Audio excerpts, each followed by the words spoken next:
tu as le droit de faire ce que tu veux avec ton corps et tu as absolument le droit aussi de ne pas y toucher du tout.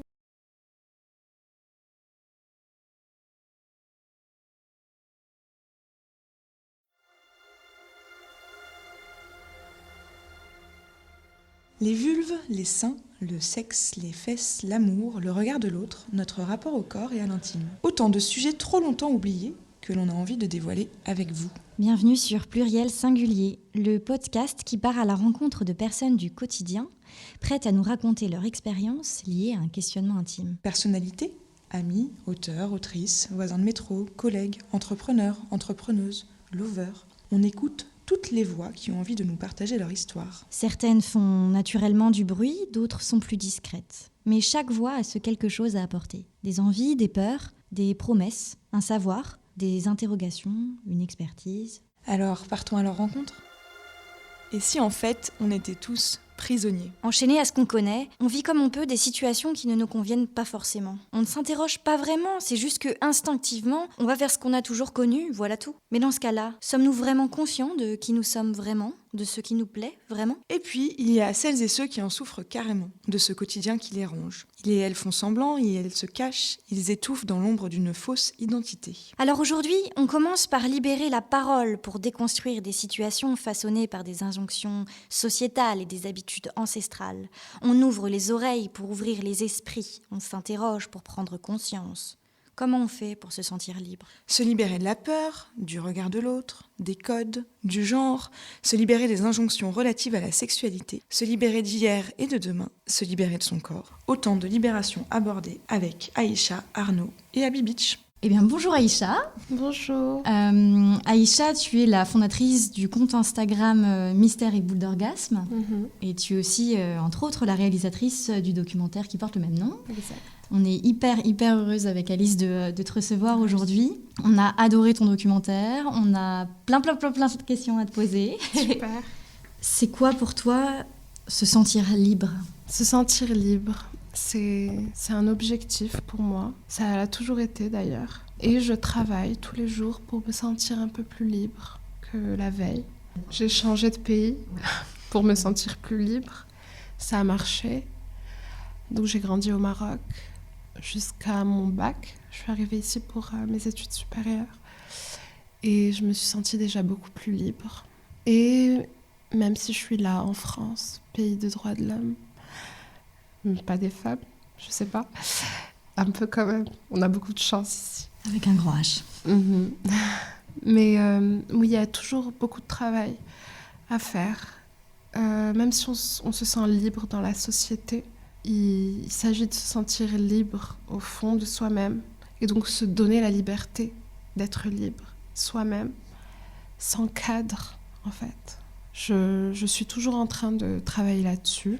La liberté, pour moi, c'est se défaire de toutes les injonctions, tout ce qu'on nous a mis dans la tête depuis l'enfance. Apprendre à réfléchir par soi-même. On a l'impression qu'on le fait tous et toutes, mais il y a toujours des influences, il y a toujours des choses qui nous limitent dans nos pensées. Donc oui, je pense que pour moi, être complètement libre, c'est ça. C'est arriver à un point où plus rien ni personne d'extérieur n'a d'influence sur nos pensées, nos actions, nos décisions et notre corps surtout. C'est quoi un orgasme ? Alors, ce n'est pas si évident que ça.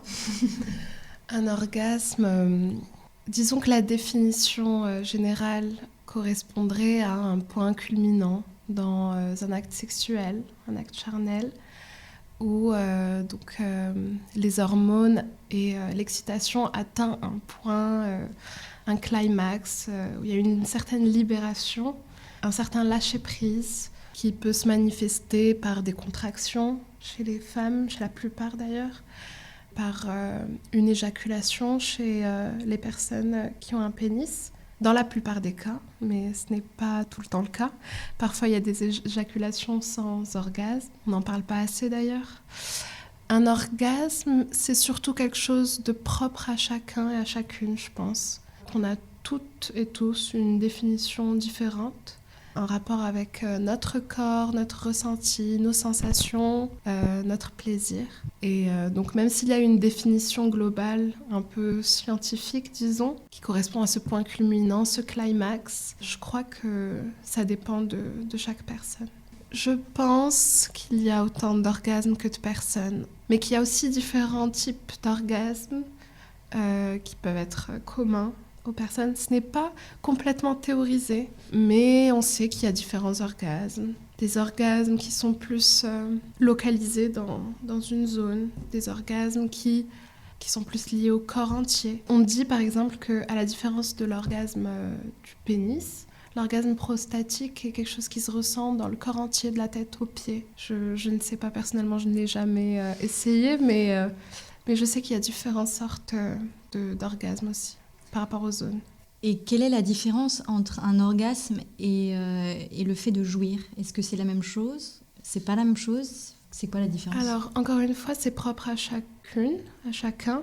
Mais je dirais que la différence, la jouissance, c'est plus le plaisir qui est pris tout au long du rapport sexuel, de l'acte sexuel.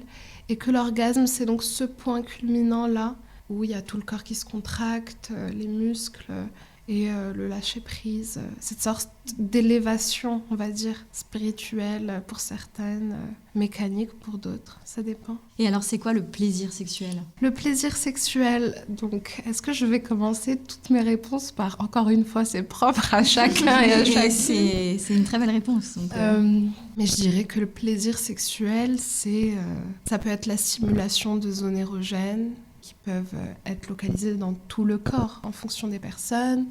C'est le plaisir sexuel. Le plaisir sexuel.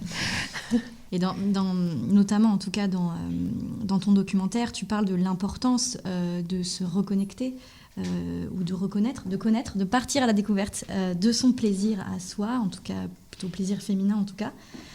Pourquoi c'est aussi important ? Je pense que c'est important de se reconnecter soi-même à son plaisir parce que c'est quelque chose qu'on ne nous apprend pas.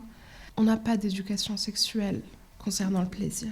On nous donne pas les clés en fait pour jouir, pour avoir des orgasmes. Il y a un certain schéma qui a été construit, un schéma sexuel classique, qui a été construit notamment par rapport à la nécessité de procréer, donc la pénétration. Il y a beaucoup de femmes hétérosexuelles, par exemple, qui inconsciemment font tout pour faire plaisir à l'homme. Parce qu'on nous a mis dans notre tête, toute jeune déjà, qu'on devait séduire, qu'on devait plaire, qu'on devait se marier à un moment et donc faire tout ce qu'on peut toute notre vie pour qu'on nous aime, qu'on plaise. Et donc, je pense qu'inconsciemment, on s'est un peu éloigné de qu'est-ce qui nous fait du bien à nous, individuellement.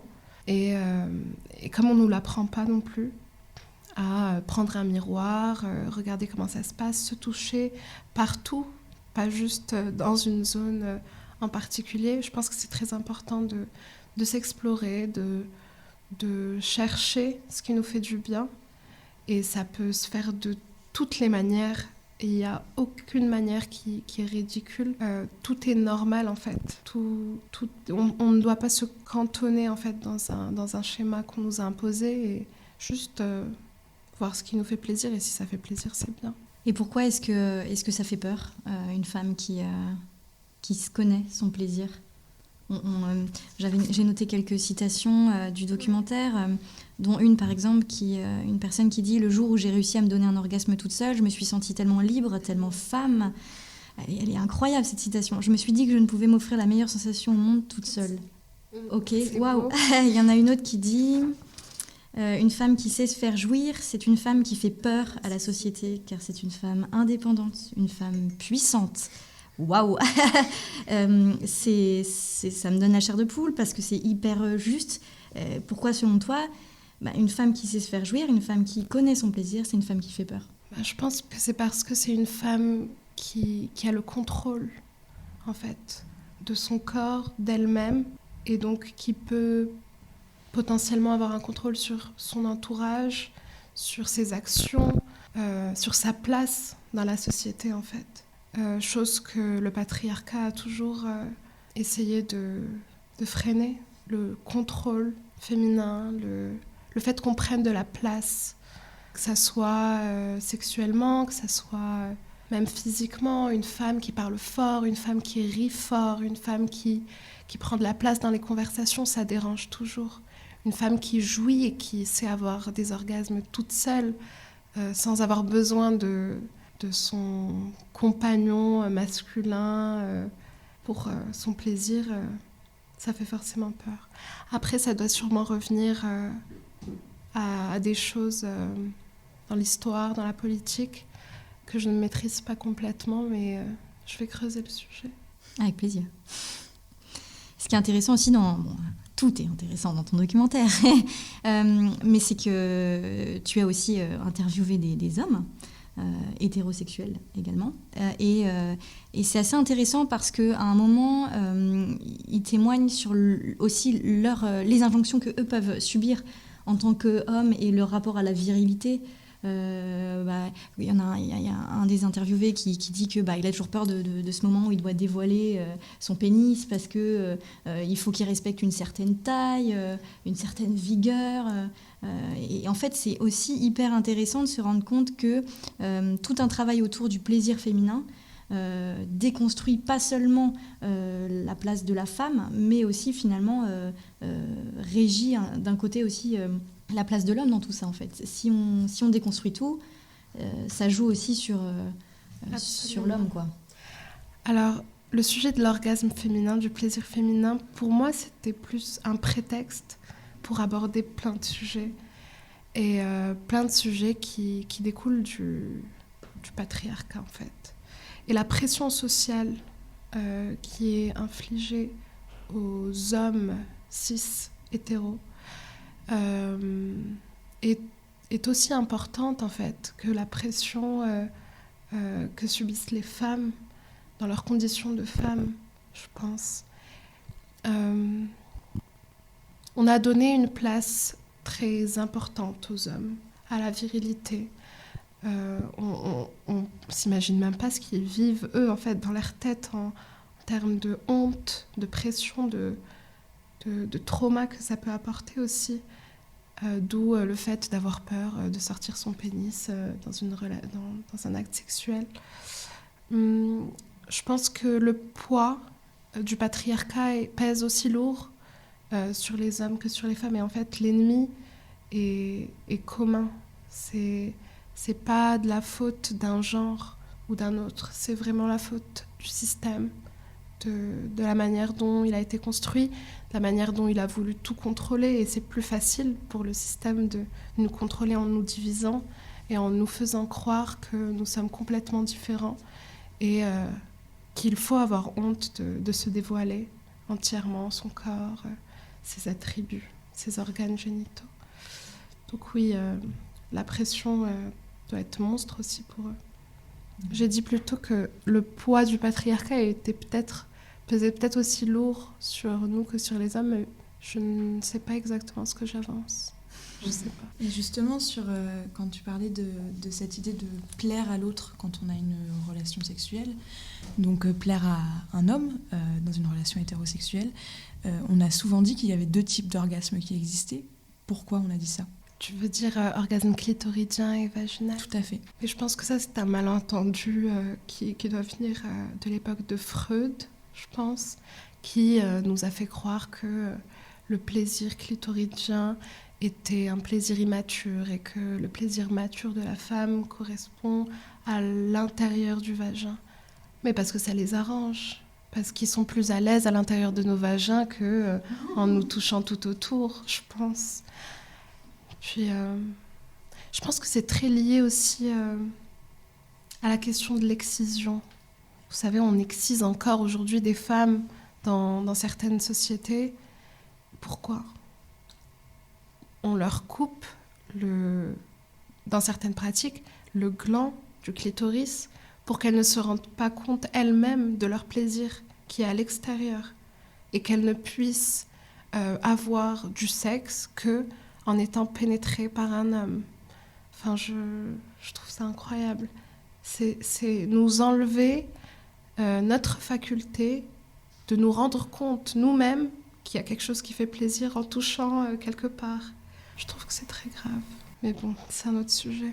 Mais oui, parce que quand on dit qu'une femme qui sait se faire jouir et qui c'est une femme puissante et indépendante, c'est une manière justement de la rendre dépendante et faible, entre guillemets. Exactement. Si on parle de masturbation féminine maintenant...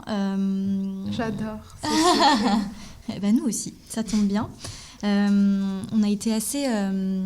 surprise, c'est pas forcément le bon terme, mais on a relevé avec Alice plusieurs fois le terme de honte, comme quoi c'était la honte de la pratiquer quand on est petit aussi, notamment. C'est la honte d'en parler aussi entre jeunes filles, peut-être moins aujourd'hui avec justement tous les mouvements qui émergent, mais en tout cas de notre génération avec Alice, c'était un peu la honte d'en parler. Comment tu l'expliques ? Cette honte, c'est lié à ce qu'on disait juste avant, en fait. Ce contrôle, cette volonté de contrôler nos corps.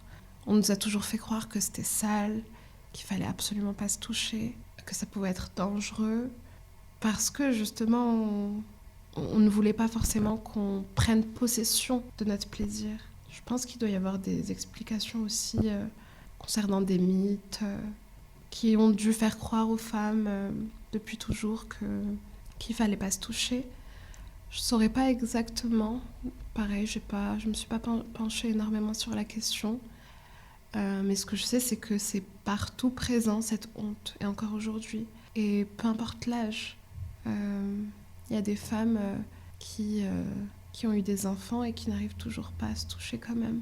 Pourtant, on m'a dit que ça pouvait aider, par exemple, pour l'accouchement, que la stimulation clitoridienne du gland, si on normalisait ça pendant l'accouchement, les bébés sortiraient beaucoup plus facilement. Mais je divague.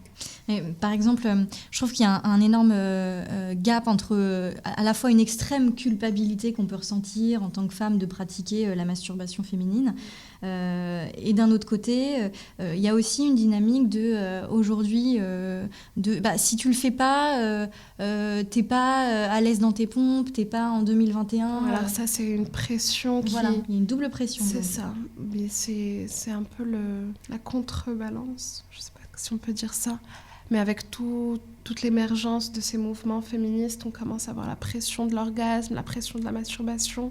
Et c'est pas bon non plus. Il faut qu'il y ait un juste milieu. Se dire que tu as le droit de faire ce que tu veux avec ton corps et tu as absolument le droit aussi de ne pas y toucher du tout. Et il y a des personnes qui sont asexuelles et c'est complètement OK aussi. Il y a des personnes qui trouvent du plaisir autrement, par les caresses, par la pensée aussi. Il y a des personnes qui apparemment réussissent à avoir des orgasmes juste en lisant ou en écoutant quelque chose ou en parlant avec... l'amoureux ou l'amoureuse. Mais oui, faire du sexe, c'est très bien, et ne pas faire du sexe, c'est très bien aussi. Il y a mille et une manières de le faire. On a vraiment, donc pour revenir à ce schéma, on a vraiment cantonné les sexualités à du contact, qui est généralement lié au contact des organes génitaux. Mais le sexe, ça peut être tout et n'importe quoi. On peut considérer que se faire des bisous et des caresses et des câlins, c'est du sexe. Et c'est propre à chacun, à chacune. Et on n'a pas notre mot à dire sur la sexualité ou les sexualités de quelqu'un d'autre. Donc c'est totalement OK de se masturber, de ne pas se masturber et de faire ce qu'on veut. Le fait de participer à cette déconstruction, en tout cas à commencer avec soi et son partenaire, ça commence par aborder le sujet de la sexualité et de sa sexualité avec son partenaire. Mais comment on fait pour aborder ce sujet-là ? C'est quand même pas hyper évident, en tout cas pour tout le monde. C'est pas évident parce qu'on ne nous a pas montré ça, encore une fois. La communication, ça n'existe pas dans le porno, par exemple. Quand on n'a pas d'éducation sexuelle, on s'éduque avec le porno. Il n'y a pas un mot entre... les personnes qui font du sexe dans les productions culturelles en général. Alors de plus en plus, là, dans les séries, dans les films qui sortent récemment, vu qu'on encourage cette communication, je commence à trouver de la communication dans le sexe, dans Sex Education par exemple sur Netflix. Ils parlent, c'est beaucoup plus réaliste que les anciens médias, les anciennes productions culturelles, on va dire. Donc non, on nous a pas montré, on nous a pas appris qu'il était important de communiquer pendant le sexe, avant, après ou n'importe quand sur le sujet du sexe. Et je pense que c'est pour ça que ça peut être difficile. Maintenant, comment aborder le sujet avec son ou sa partenaire? Ça peut passer par plein de choses. Ça dépend vraiment des personnes.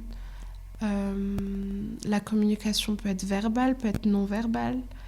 On peut passer par des métaphores quand c'est difficile d'aller direct dans le sujet. Dépendamment de ton interlocuteur aussi. À quoi est-ce qu'il ou elle est sensible? Est-ce que c'est des personnes qui sont ouvertes à la conversation directe? Si oui, allons-y. Sinon, passons par d'autres chemins, par des métaphores. Sinon, on peut aussi montrer physiquement pendant l'acte. Quand on n'arrive pas à parler, tu prends la main de ton partenaire ou ta partenaire et tu la poses sur ton corps de la manière que tu veux, et puis ça peut marcher. Si la personne est attentive, je sais pas, trouver une réciprocité dépendamment de la sensibilité de la personne. Ça peut se faire aussi indirectement en envoyant des choses. C'est maintenant, on est beaucoup sur les réseaux sociaux. On peut s'envoyer des articles, des pistes. Puis, il y a aussi autre chose. Un jour, un commentaire que j'ai eu sur Instagram qui disait « Souvent, quand quelqu'un répète beaucoup quelque chose sur toi, ça veut dire qu'il aimerait qu'on lui fasse. Donc si tu vois que ton ou ta partenaire te fait beaucoup de bisous sur les oreilles ou sur les seins ou quelque part, peut-être qu'il faut lui faire pareil. Je sais pas. » J'aime bien ce conseil. Je prends note. Oui, il y avait aussi une personne qui